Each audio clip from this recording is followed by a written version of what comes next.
Hello दोस्तों, राधे कृष्णा। कैसे हैं आप सब? तो आई होप कि आप सब अच्छे हो। और आज की कहानी है मेरी ऐसे दो बहनों की। दो बहनें जिनकी भाग्य जो हैं किस तरह से मोड़ अलग अलग ले गए हैं। एक गरीब किसान की दो बेटियां और एक बेटा। किसान को ये नहीं पता कि मेरी बेटियों के भाग्य में क्या है, फिर भी वह अच्छे अच्छे सपने देख रहा है कि मैं दोनों की शादी कुछ धूमधाम से करूँगा। देखिए, ये तो सभी जानते हैं कि लड़कियां अपना भाग्य लिखा कर आती हैं। लड़कियों का भाग्य जो होता है ना, जब लोग बोलते हैं ना कि आपके घर 3 लड़कियां हैं, हम भी 3 बहनें थे, तो बहुत सारे लोग ऐसा बोलते थे कि आपके घर तो 3 लड़कियां हैं। तो मेरे पापा बोलते थे कि ये सभी अपना भाग्य लिखा कर आई हैं, इसमें हम कुछ नहीं कर सकते हैं, जिसका जहाँ भाग्य होगा वहाँ जाएगी। तो आज मैं आपको ऐसी दो बहनों की कहानी सुनाऊंगी जो कि भाग्य की मतलब कह सकते हैं कि उनका अलग अलग भाग्य किस तरह से, एक ही घर की दो बेटियों जिनका भाग्य कितना अलग हुआ। तो चलिए शुरू करते हैं वीडियो। इस कहानी में है कि दो बहनें हैं और इनका विवाह, जो बड़ी वाली लड़की होती है उसका विवाह बालपन में हो जाता है। पहले की प्रथा होती थी कि 10 साल की उम्र में लड़की का और 12 साल की उम्र में लड़के का शादी हो जाना ही चाहिए, नहीं तो बाद में उस घर में कोई ताक झाक करने नहीं आता था कि हाँ आपके घर में कोई लड़की है कि नहीं, बहुत बेइज्जती करते थे। तो जब उनकी किसान की जो बड़ी वाली बेटी है 10 साल की होती है तो लड़का ढूंढना शुरू कर देते हैं। उन्हें एक लड़का पसंद आता है, वहाँ पर जाते हैं, बातचीत करते हैं। तो उस जो लड़के का पिता होता है, उस टाइम दहेज बहुत ज़्यादा लिया जाता था। मतलब अभी तो फिर भी बहुत कम हो गया, लेकिन पहले के ज़माने में बहुत ज़्यादा दहेज। उनसे 2 खेत उन्होंने बोला कि हमें 2 खेत चाहिए, तुम्हारी गाय चाहिए, तुम्हारा धन चाहिए, और अपनी बेटी को जो तुम देना चाहते दे सकते हो। अब किसान करे तो क्या करे, 10 साल की बेटी होगी, अगर शादी नहीं करता तो लोग हंसने लगते, इसलिए उन्होंने बात मान ली। लेकिन उस लड़की की जो होने वाली सास थी बहुत नकचड़ी थी, मतलब बहुत लालची किस्म की थी, अच्छी नहीं थी। और जो उसका ससुर था वो भी बहुत लालची था। उन्होंने सभी दे होकर अपना जो है खेत बेचकर शादी तो कर दिया। लड़की अभी 10 साल की थी, अभी छोटी है, उसको कुछ पता नहीं है। वहाँ गई तो उसने कहा उसके साथ एक बनिहारन, पहले होता था कि बनिहारन जाती होती थी साथ में लड़की के, जो कि उसका आधा काम करती होती थी। तो लड़की की सास ने कहा कि हाँ, लड़की जब अब छोटी है, बच्ची है, भूख लगी है, उसको भूख खाना, तो पहले पूजा हुआ करता था तो लड़की को खाना दे दिया गया। लेकिन लड़की को उसकी सास ने कहा जब तक पूजा नहीं, मतलब पूजा ख़त्म है, सब खा लेंगे घर का परिवार, तब तुझे खाना है, क्योंकि तू बहू है इस घर की। तब बनिहारन ने कहा कि आपके घर में भी एक बेटी है, अगर वो शादी करके जाएगी तो उसको क्या आप छोटी बच्ची, उसको समझा पाइएगा, भूख लगा, इसको दे दीजिए खाने के। बनिहारन की बात सुनकर वो दे देती है खाना के लिए। लेकिन अब वहाँ पर एक उसकी ननद मिल जाती है छोटी सी, जो कि उसकी फ्रेंड बन जाती है, दोस्त। अब वो छुपा छुपा कर अपनी माँ से उसको खाना दिया करती है। एक दिन जब उसे पता चल जाता है कि मैं बेटी किसके लिए इतना खाना, पूछती है कि तुम इतना सारा खाना कैसे खा जाओगे, अभी तुम खा के कितना सारा खाना खाती हो। उसने बोला मैं भाभी के लिए लेके जा रही हूँ। इस बात के लिए उसने अपनी बेटी की पिटाई की और उसकी भी पिटाई, अपनी बहू की भी पिटाई की। अब छोटी बच्ची है, धीरे धीरे बढ़ रही है, 11 साल की हो गई। उसके साथ बहुत बुरा होने लगा। बुरा क्या, मतलब उसी टाइम से उसके मन में एकदम डर बैठा दिया गया कि तुम इस घर की बहू हो, सबसे बाद में खाओगी, जो बचेगा खाओगी, नहीं बचा नहीं खाओगी। पहले ऐसे ही होता था और अभी भी हो रहा है, कहीं मैंने देखा है। हम अपने गांव साइड में चले जाएंगे तो बहुत सारे घर में आपको ये सब देखने को मिलेगा कि औरत पे कितना जुल्म किया जाता है, और वो चुपचाप सहती हैं। ये सबसे बड़ा गलत है, सहती हैं। हाँ, क्यों सहती है? क्योंकि उनको कोई सपोर्ट नहीं मिलता है। अगर किसी का सपोर्ट, हस्बैंड का, किसी का सपोर्ट मिल जाए तो ये सब सहने की ज़रूरत ही नहीं है। तो अब लड़की को खाना देना वो भी बंद कर दिया, ननद ने भी देना बंद कर दिया। अब बेचारी बहुत भूखी रहती थी। धीरे धीरे क्या हुआ कि उसकी जो सास थी वो बोलती घर का काम करो, सीखो। तो उसने, उसके पिताजी एक दिन मिलने आए तो उसने कहा कि अपनी बेटी लेके जाइए, जब तक ये सीख नहीं जाएगी तब तक हमारे घर मत छोड़िएगा। तो इस बात पर बनिहारन ने इस बात को टोक कर बोल दिया कि आपकी बेटी 10 साल की होगी तो क्या आप सिखा सकते हो उसे घर का काम? फिर भी उसकी जो बनिहारन की बात सुनकर वो चुप हो जाती है, फिर से उसे रख लेती है। अब लड़की 15 साल की हो गई है और 15 साल की एज में उसका जो हस्बैंड होता है लड़का, वो भी समझने लगता है। उसका दोस्त बताते हैं कि तुम्हारी पत्नी है, उसका ख्याल रखा करो। तो थोड़ा बहुत उसको भी अट्रैक्टिव होने लगता है अपनी पत्नी की तरफ, और पत्नी की तरफ अट्रैक्टिव होने लगता है और थोड़ा थोड़ा दोनों में प्रेम होने लगता है। और इधर जो छोटी बेटी होती है किसान की, अब वो 10 साल की हो चुकी है। अब उसके लिए लड़का ढूंढना शुरू करते हैं। तभी रास्ते में उन्हें एक पंडित, मतलब रास्ते के जो पंचायत, दूसरे गांव के पंचायत होते हैं, मिलते हैं। बोलते हैं किसान जी आप इतना दुखी क्यों हैं? तो बताते हैं कि मैंने पहली बेटी की शादी की है तो आधा सारा संपत्ति दे दिया है, अब दूसरे की शादी करनी है तो सोच रहा हूँ क्या करूँ, लड़का भी कहीं अच्छा नहीं मिल रहा।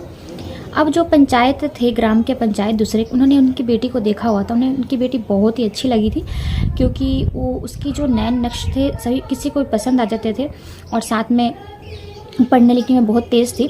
तो उन्होंने बोला कि आप तो इतनी छोटी बेटी की शादी क्यों करें? तो बोल रहे कि हम बालपन का रिवाज है, अगर नहीं करेंगे तो क्या होगा, हमें बाद में हमें कोई लड़का देना नहीं पसंद करेगा, फिर हमारी बेटी घर में कुंवारी रह जाएगी ना। बोलते हैं कि हम अपने बेटे से आपकी शादी करेंगे, हमारा बेटा थोड़ा शरारती है, चलेगा?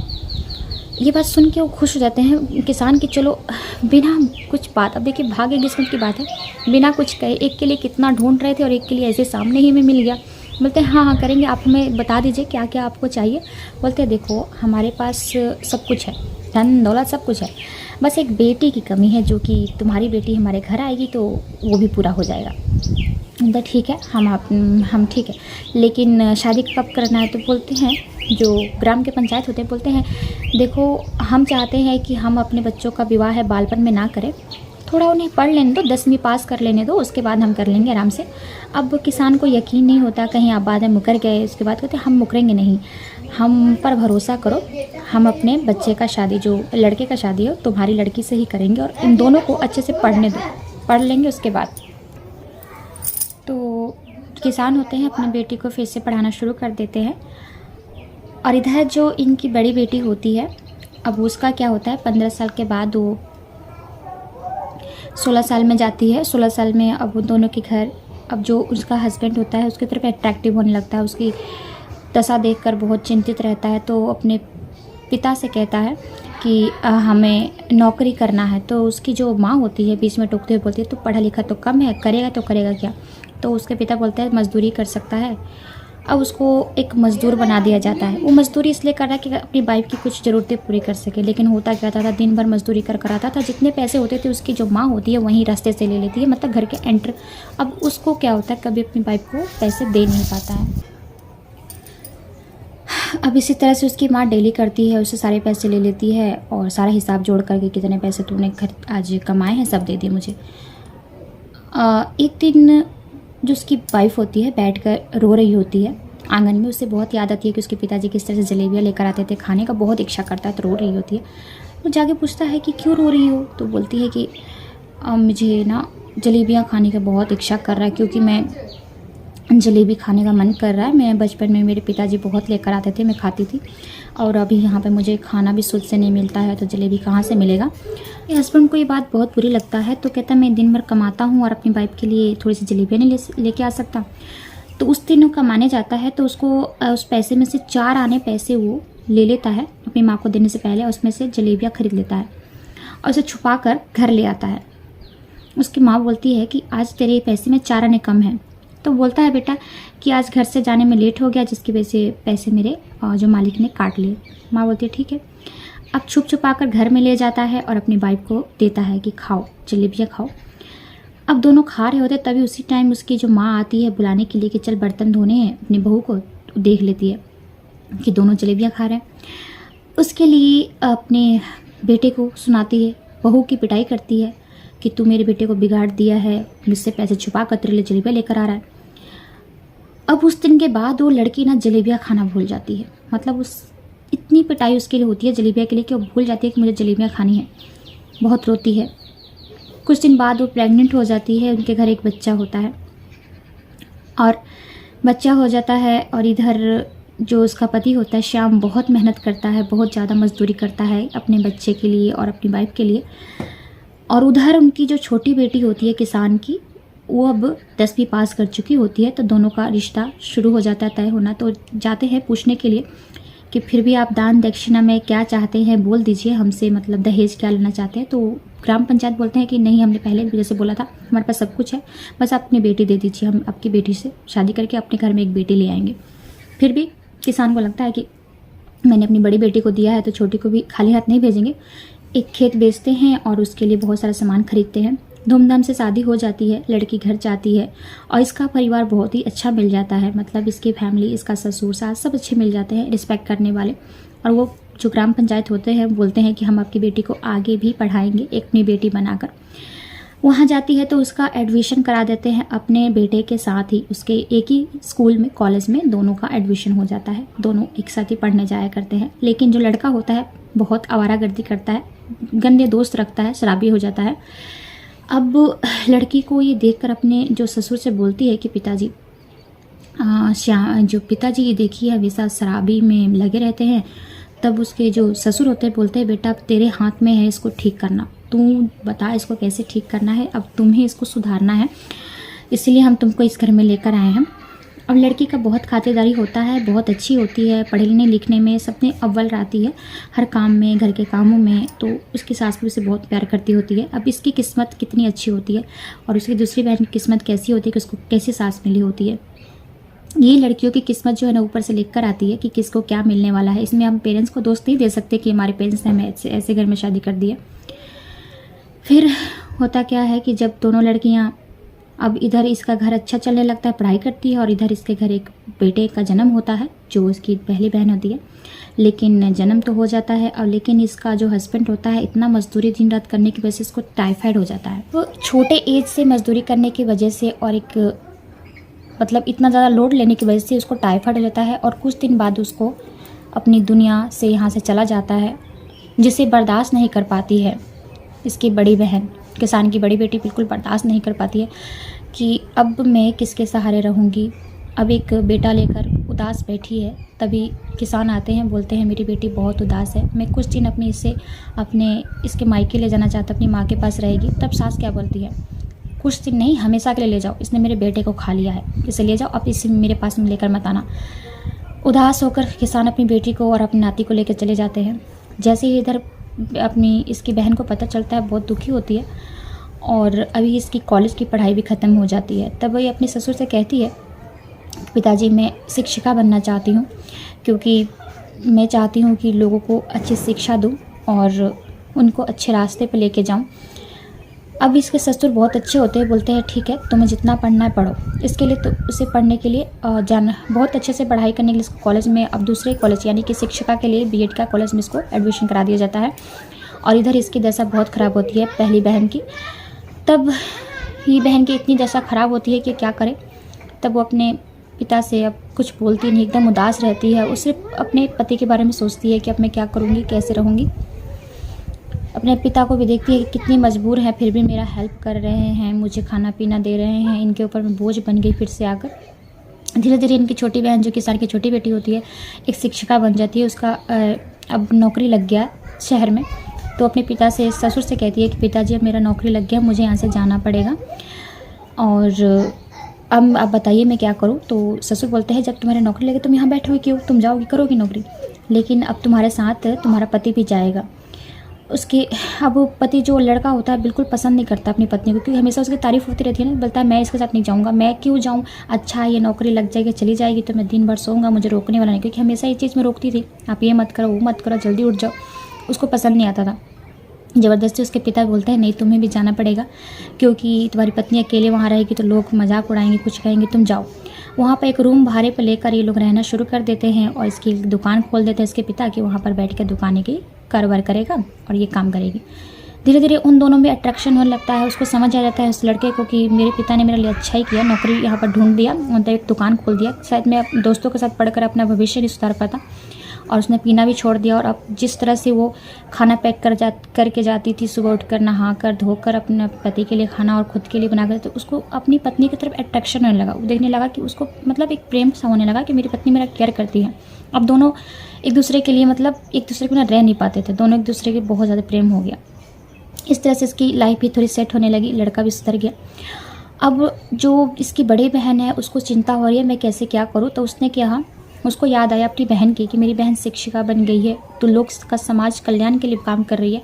तो उसने एक पत्र लिखवा कर भेजा अपनी बहन से कि बहन मुझसे मिलने आओ जल्दी, मुझे काम है। बहन की बात सुनते वो गांव में आती है और अपने ससुर से बोलती है कि मुझे कुछ दिन के लिए पिताजी के घर जाना है। ससुर ये सुनते हैं, कहते हैं कि कभी मेरी इस बहू ने ऐसा नहीं कहा, लगता है इसे बहुत ज़रूरी काम है। तो वो बोलते हैं ठीक है जाओ। अब आती है तो यहाँ पर दोनों बहनें फूट फूट कर रोती हैं, आप एक दूसरे को पकड़ कर। तो बोलती है बहन मैंने तुझे बुलाया था। बोलती है बताओ दीदी क्यों बुलाया तुमने मुझे। वो अपनी दुख पीड़ा सुनाती है कि देखो बहन, मैं अपने पिताजी के ऊपर बोझ नहीं बनना चाहती, मुझे कुछ काम दिला दो। लड़की को पहले तो सिलाई का काम सिखाने के लिए उसके पिता से कहती है कि आप दीदी को सिलाई का काम सिखाइए। सिलाई का काम सीख लेती है, फिर उसे अपने साथ शहर ले जाती है। वहाँ पर एक रूम भाड़ा पे लेती है और अपनी बहन के लिए एक सिलाई मशीन खरीदती है। वहाँ पर उनको सेटल कर देती है। अब उस बहन का भी वहाँ नाम रुतबा बन जाता है। जो भाड़ा पर घर लिया था वो एक अपना घर खरीद लेते हैं और वहीं पर अपने भाई को भी सेटल कर देती है, जो अभी मैट्रिक की परीक्षा देने वाला था। अपने भाई को भी पढ़ाना शुरू करती है, अपनी बहन का भी ख्याल रखती है। धीरे धीरे इसकी बहन सेटल हो जाती है तो फिर पत्र लिखती है कि बहन अब मुझे पैसा मत भेजना, अब मेरा काम गुजारा हो जाता है और तुम जैसी बहन हर किसी को मिले। जैसे ही इसकी सास को पता चलता है ना कि अब हमारी बहू मतलब जो कुछ नहीं करती थी कमा रही है, उसको लालच में पड़ जाती है और आती है बेटा घर चलो। अब बहू कहती है कि नहीं माँ जी, आपने तो मेरे पिताजी के साथ मुझे ये कहकर भेज दिया था कि अब घर मत आना। उस घर में तो मैं बिल्कुल नहीं जाऊँगी, लेकिन हाँ मेरे घर के दरवाजे आपके लिए खुले हैं, आप आइए रहिए, जैसे मन वैसे जाइए, लेकिन मैं वहाँ नहीं जाऊँगी। सास बेचारी उदास होकर चली जाती है कि अब ये हमारे पल्ले नहीं आने वाली है। अब ये बड़ी बहन भी कमाना शुरू कर देती है। छोटी बहन तो ऐसे ही समाज सुधारिका होती है, उसके हस्बैंड उसका साथ देता है। जितनी बेरोज़गार महिलाओं की मदद करती है, बेसहारा औरतों की महिला जो लोग मार पीट करते हैं अपनी औरतों से, उसके खिलाफ लड़ती है बहुत ही ज़्यादा। देखिए उसका एक बहन जो एकदम बेसहारा और एक बहन जो हर काम को करने के लिए आज़ादी मिली थी उसे, उसकी वजह से आज इस दूसरी बहन जो होती है उसका भी ज़हर बचता है। इसके भाई को भी, अपने भाई को भी पढ़ाती है और भाई को भी शादी धूमधाम से करवाती है एक पढ़ी लिखी लड़की से। फिर वो सबको रोकती है, टोकती है। यहाँ पर जो बाल विवाह करते हैं उनको रोक लगाती है कि बाल विवाह मत करिए, जिसकी वजह से जो इसके पिता बहुत डर गए होते हैं किसान की बाल विवाह के कारण मेरी एक बेटी का हाल क्या हुआ, इसलिए उन्होंने दूसरी बेटी का अपना बाल विवाह नहीं किया और उनको एक अच्छे समधी मिल गए थे जो इन्होंने। तो कहते हैं ना कि समाज में अच्छे लोगों के साथ बुरे लोग भी हैं, कुछ अच्छे लोग हैं तो कुछ बुरे लोग भी हैं। यानी कि एक समधी ऐसा मिला जो पूरा लूट कर ले गया किसान को, और एक समधी ऐसा मिला जो पूरा धन से भर दिया। एक घर ऐसा मिला, एक सास ऐसी मिली जिसने एक बहू की ज़िंदगी ख़राब कर दी, और एक सास और ससुर ऐसे मिले जिन्होंने एक बहू को बेटी बनाकर कहाँ से कहाँ पहुँचा दिया। तो ये एक तो लड़कियों की किस्मत की बात होती है, जहाँ पर 4 बहनें हैं, 3 बहनें हैं, 2 बहनें हैं, उनकी किस्मत अलग अलग है। किसी को अच्छा मिलने वाला है, किसी को अच्छा नहीं मिलने वाला है। ये सब ऊपर लिख कर आता है और ये लड़कियां अपना भाग्य किस्मत लिखा कर आती हैं। तो आज की कहानी आप सबको कैसे लगी मुझे ज़रूर बताइएगा, और ऐसे ही वीडियो के चैनल को सब्सक्राइब करके लाइक करके ज़रूर जाइएगा, लाइक ज़रूर करिएगा ताकि हमें मोटिवेट हो सकूँ आगे वीडियो बनाने के लिए, और बेल आइकन दबा दीजिएगा ताकि कोई वीडियो अपलोड करो तो आप तक नोटिफिकेशन पहुँच सके। तो चलिए आपसे मिलते हैं अगली वीडियो में, तब तक के लिए आगे दीजिए। राधे कृष्ण।